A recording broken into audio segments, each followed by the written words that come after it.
I came across some few videos where people talked openly about their credit card debts. So let's watch. I am $129,299 in credit card debt. No, unfortunately, this is not a joke. This is actually my real life and a bunch of poor decisions that came together. I wanted to start documenting my journey of getting out of this debt just in case it could help anybody else. So these are my credit cards, my husband's credit cards, and the total of $129,299 in credit card debt. Now, we also have a car loan. This doesn't include that. And a couple student loans doesn't include that. This is strictly credit cards, which looking back, like how in the world did they approve me for this? Like, I'm not saying it's their fault. It's definitely mine and my poor decisions, but damn.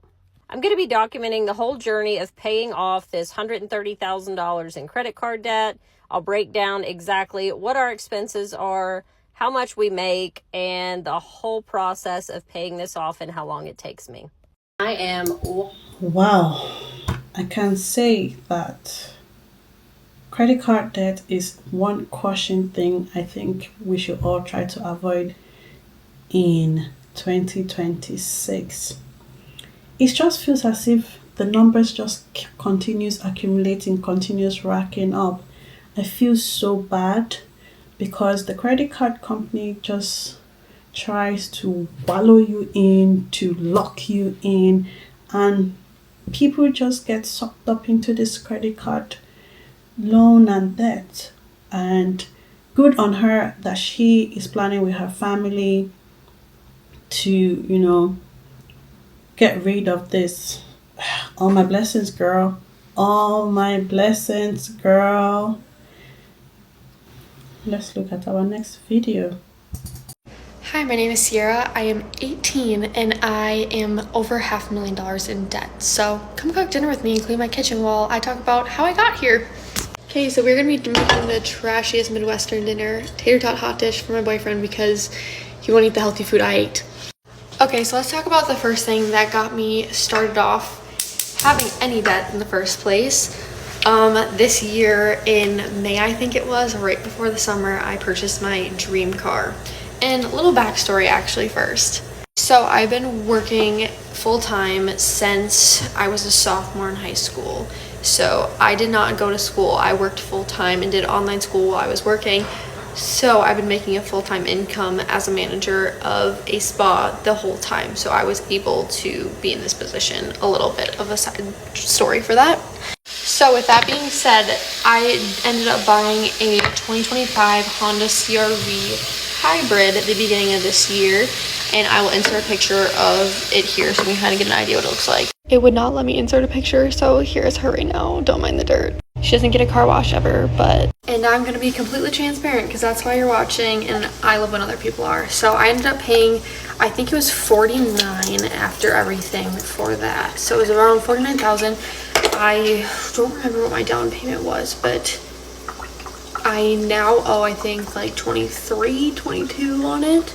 And my goal is to pay it off in the next few months, or at least by the next year it has to be paid off. So that is where the first amount of debt comes from, and that will hopefully be paid off soon. But that's why I'm making this, to hold myself accountable and to make sure that it gets paid off. And I love watching these. That Caleb guy has been all over my For You page, so it inspired me just to be transparent because everyone's life looks great, but it's really a bunch of debt. So forgot to video me skipping this in, but that is the debt for my car. So that is a small percentage of the $500,000 that I claimed.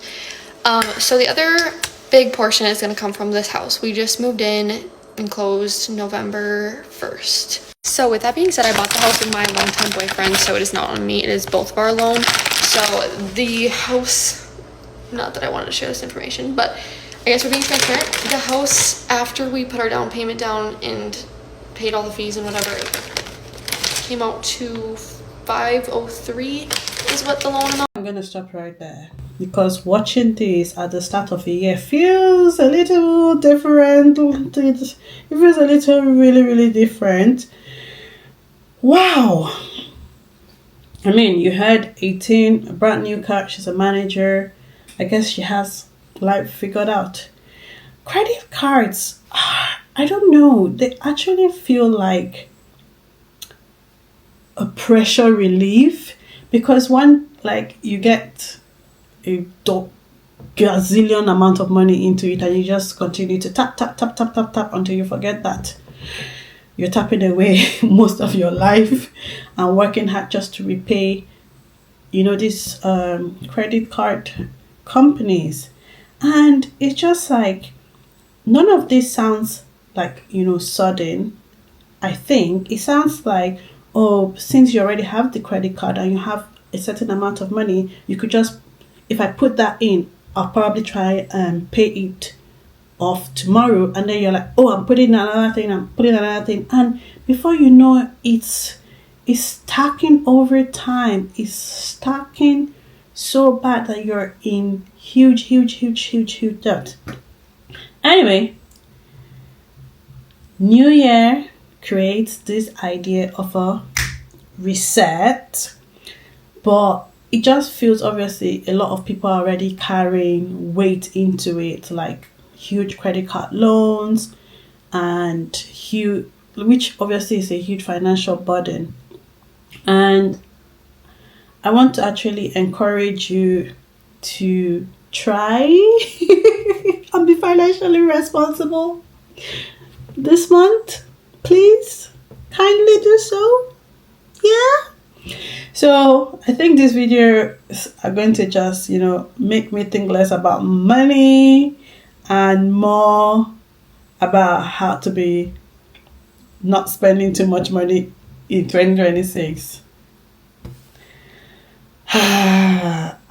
And one other thing is, I don't think people plan, to end up here. It just builds. Just builds. And I hope you build right.